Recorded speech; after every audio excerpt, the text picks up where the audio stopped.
श्री उमापति महादेव की जय। श्री लक्ष्मी नारायण भगवान की जय। नवग्रह देवताओं की जय। शनिदेव महाराज की जय।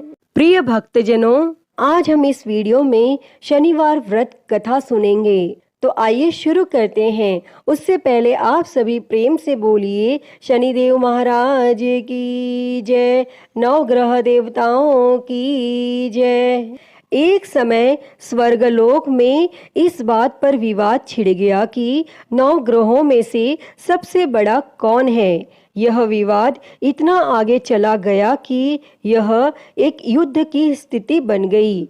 इस बात के निष्कर्ष पर पहुंचने के लिए सभी देवता देवराज इंद्र के पास पहुंच गए और उन्होंने कहा, हे देवराज, अब आप ही निर्णय करें कि हम सब में सबसे बड़ा कौन है। देवताओं द्वारा पूछे गए इस सवाल से देवराज इंद्र उलझन में पड़ गए। तब इंद्रदेव ने कहा कि मैं इस प्रश्न का उत्तर नहीं दे सकता हूँ, मैं असमर्थ हूँ। इस सवाल का जवाब पाने के लिए वह सभी पृथ्वी लोक में उज्जैनी नगरी के राजा विक्रमादित्य के पास गए। तब राजा विक्रमादित्य के महल पहुंचकर सभी देवताओं ने प्रश्न किया। इस पर राजा विक्रमादित्य भी असमंजस में पड़ गए।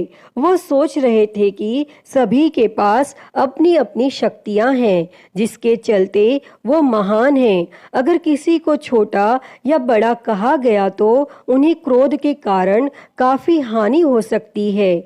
इसी बीच राजा को एक तरीका सूझा। उन्होंने 9 तरह की धातु बनवाई, जिसमें स्वर्ण, रजत, कांसा, ताम्र, सीसा, रांगा, जस्ता, अभ्रक व लोहे शामिल थे। तब राजा ने सभी धातुओं को एक एक आसन के पीछे रख दिया और इसके बाद उन्होंने सभी देवताओं को सिंहासन पर बैठने के लिए कहा। तब धातुओं के गुणों के अनुसार सभी आसनों को एक दूसरे के पीछे रखवा कर उन्होंने देवताओं को अपने अपने सिंहासन पर बैठने को कहा। और जब सभी देवताओं ने अपना अपना आसन ग्रहण कर लिया, तब राजा विक्रमादित्य ने कहा, इस बात का निर्णय हो चुका है।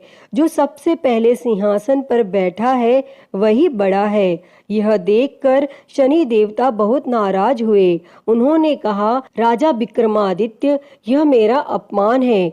तुमने मुझे सबसे पीछे बिठाया है।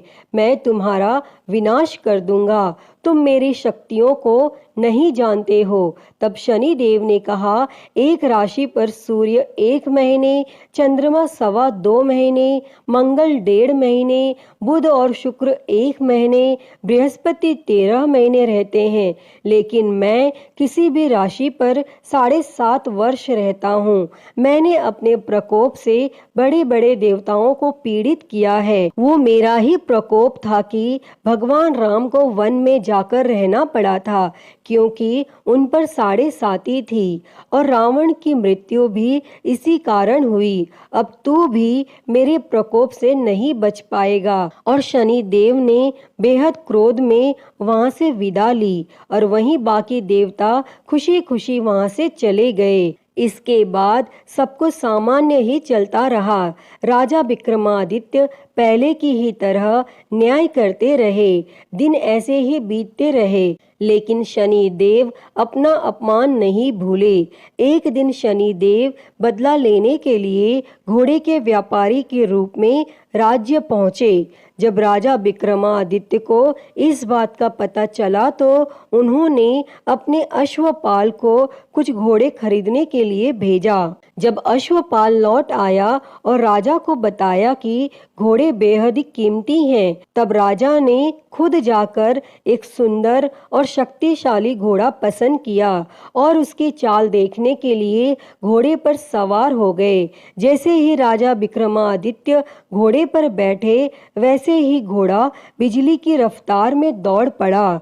घोड़ा राजा को एक जंगल ले गया और वहां जाकर राजा को नीचे गिरा दिया और फिर कहीं वह गायब हो गया। तब राज्य का रास्ता ढूंढने के लिए राजा जंगल में भटकने लगा, लेकिन उसे कोई रास्ता नहीं मिला। और कुछ समय बाद उसे एक चरवाहा मिला और भूख प्यास से परेशान उस राजा ने चरवाहे से पानी मांगा। चरवाहे ने उसे पानी दिया और राजा ने उसे अपनी एक अंगूठी दे दी। तब रास्ता पूछकर राजा जंगल से निकल गया और पास में ही मौजूद एक नगर में पहुंच गया। और एक सेठ की दुकान पर राजा ने कुछ आराम के लिए रुका और वहां सेठ से बातचीत करते हुए उसने बताया कि वह उज्जैनी नगरी से आया है। तब राजा कुछ देर तक उस दुकान पर बैठा। जितनी देर वो वहां बैठा, सेठ जी की काफी बिक्री हो गई। तब सेठ ने खुद को बहुत भाग्यवान समझा और सेठ ने राजा को अपने घर खाने पर आमंत्रित किया। और सेठ के घर में एक खूंटी पर सोने का हार लटका था और उसी कमरे में वह राजा को छोड़कर चला गया। और कुछ समय बाद खूंटी उस सोने के हार को निगल गई। तब सेठ ने विक्रमादित्य से वापस आकर पूछा कि उसका हार कहाँ है। तब राजा ने उसे हार गायब होने की बात बताई। इस पर सेठ ने क्रोधित होकर चोरी करने के अपराध में विक्रमादित्य के हाथ पांव काटने का आदेश दे दिया। तब राजा विक्रमादित्य के हाथ पांव काट कर उसे नगर की सड़क पर छोड़ दिया गया। फिर कुछ समय बाद विक्रमादित्य को एक तेली अपने साथ ले गया। तेली ने उसे अपने कोल्हू पर बैठा दिया। वह पूरा दिन बैलों को आवाज देकर हाँकता था और विक्रमादित्य का जीवन इसी तरह यापन होता रहा। और उस पर शनि की 7.5 थी, जिसके खत्म होने पर वर्षा ऋतु शुरू हुई। एक दिन राजा मेघ मल्हार गा रहा था।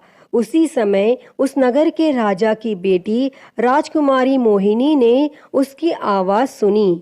उसे आवाज बेहद पसंद आई। मोहिनी ने अपनी दासी को भेजकर गाने वाले को बुलाने को कहा और जब दासी लौटी तो उसने अपंग राजा के बारे में मोहिनी को सब बताया।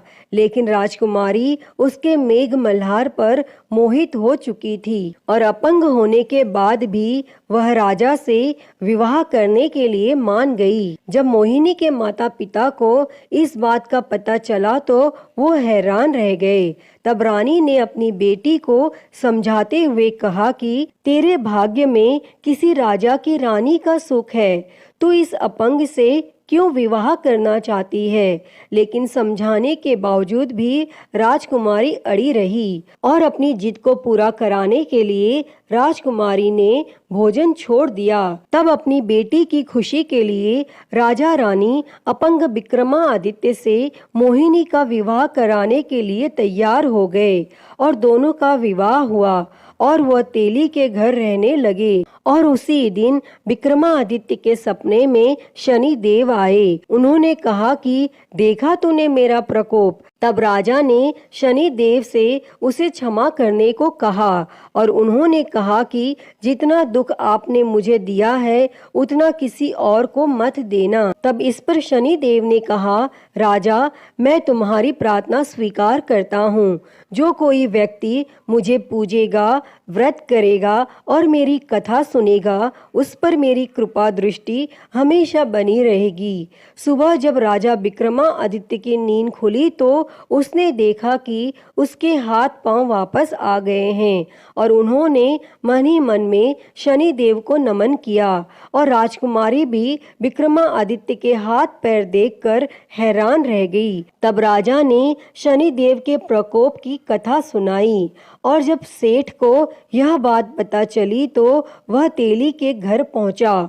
उसने राजा विक्रमादित्य से उनके पैरों में गिरकर माफी मांगी। तब राजा ने सेठ को माफ कर दिया और सेठ ने राजा से उसके घर जाकर भोजन करने के लिए कहा। और भोजन करते हुए अचानक से ही खूंटी ने हार उगल दिया और सेठ जी ने अपनी बेटी का विवाह भी राजा के साथ कर दिया और सेठ ने उसे स्वर्ण आभूषण धन आदि देकर राजा के साथ विदा कर दिया।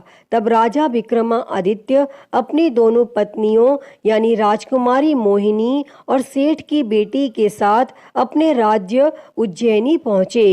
सभी ने उनका स्वागत किया। इसके बाद राजा विक्रमादित्य ने पूरे राज्य में घोषणा करते हुए कहा कि आज से शनि देव सब देवों में सर्वश्रेष्ठ माने जाएंगे और साथ ही शनि देव का व्रत करें और व्रत कथा जरूर सुनें। यह देखकर शनि देव बहुत खुश हुए। व्रत करने और व्रत कथा सुनने से शनि देव की कृपा रहने लगी और लोग आनंद पूर्वक रहने लगे। अतः हे शनि देव जी, जैसी कृपा आपने राजा विक्रमादित्य पर की, वैसी ही कृपा इस कथा को कहते, सुनते और हुंकारा भरते पर करना। तो बोलिए शनि महाराज की जय, नवग्रह देवताओं की जय। प्रिय भक्तों, तो मैं उम्मीद करती हूँ कि आपको यह कथा पसंद आई होगी और अगर वीडियो अच्छी लगी हो तो इसे लाइक करें, ज़्यादा से ज़्यादा शेयर करें और कमेंट में शनिदेव की जय लिखना ना भूलें। और महाकाल भक्ति ज्ञान चैनल को सब्सक्राइब कर नोटिफिकेशन बेल को ज़रूर ऑन कर लें। हर हर महादेव। धन्यवाद।